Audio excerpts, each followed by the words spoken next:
Hi, my name is Ashley Campbell, and today I am going to talk to you guys about how to play tennis. Here's my audience,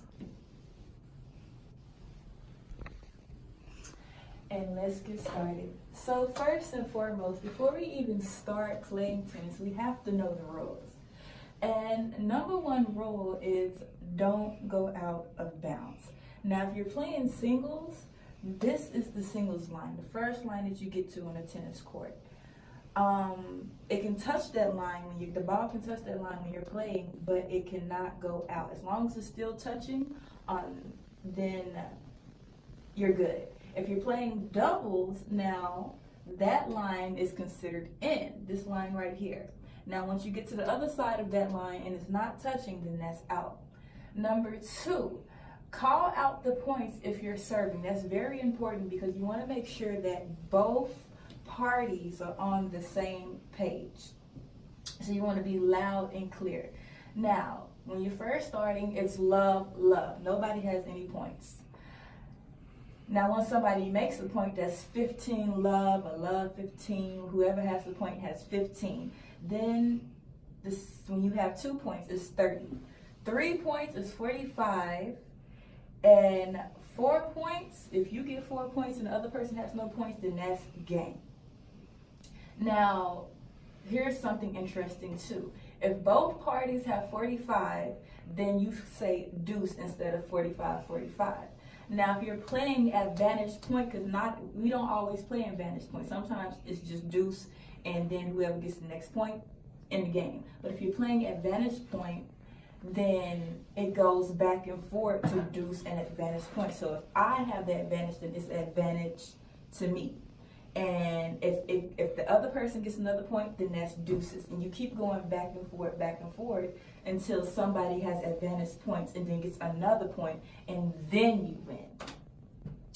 Number 3, don't cross the line when serving. So if you're standing right here and you're serving the ball horizontal to this side, you want to make sure that you do not cross this line and don't even touch the line, because that's a foot fault.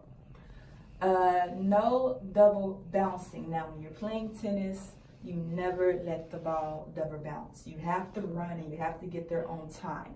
If that ball double bounces, then the other person gets the point.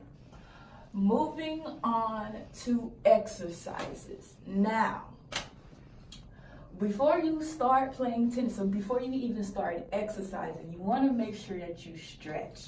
Now, stretching, that could be anything from touching your toes, rolling your arms, things like that. Then you have the knee highs that you have to do, where you lift your knees, because it stretches your thighs and everything. Jumping jacks, we all know what jumping jacks are, so I don't even have to demonstrate. Ladders, now if you have like a ladder, if you're somebody who plays sports, you probably know what this is. A ladder, you do different exercises, and it's really intense, and you have to be in rhythm and on point. Laps, we all know what laps are. You have to run around the courts however many times your coach tells you to, or if you're exercising by yourself, then you set your own guidelines. Sit-ups, you lay down on the floor and you raise your upper body up for how many times? I usually do 20. Suicides are the worst thing on the face of this planet. You have to start on one side of the court. Let's say you're starting on this side, and you have to run to this line. And each time you run, you gotta bend down and touch the line, and then you run back to that line. So you're running in this line, and then you come back. You run to the middle, and you come back. You run over here, and you come back, and you run over there to the doubles line, to the furthest doubles line, and then you come back to where you were. And you do that for like 5, 6, 7 times, however many times the coach tells you to do that. And that's really takes a toll on your body. Squats, this right here. When I do them, I usually do them about 20 times. And lunges, one knee is kind of up and the other one is touching the floor. And you get up and you do the other leg. Now, techniques. Serving.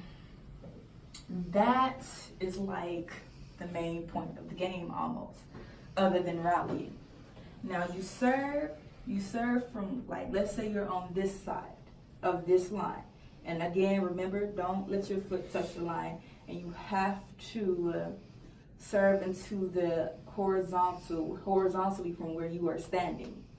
And then once you play the point and everything, rally, and whoever wins the point, then you go to the other side and you serve horizontally from that side to this side. And usually start on the right-hand side of that line when playing tennis. Backhands. Now you have different kind of backhands. You have the two-handed backhand, which most people in today's world use, and then you have the one-handed backhand. Now if you have a really strong right arm, or right arm, then you can do it one-handed. But if you're somebody like me who you feel you kind of need that second hand to guide, then you can do a two-handed. I was really good at the two-handed, and that's like something that I always do. A slice is when you use your racket and you kind of like slice the ball. It puts spin on the ball, so when it bounces, it goes in a different direction. It makes it harder for your opponent to hit the ball. Spiking is when you kind of just like hit it hard and down and it bounces up somewhere. Overhand is when the ball is up, it's above you, and you have to like kind of go back. You have to use your hand to guide, and you got to come down and hit it into range.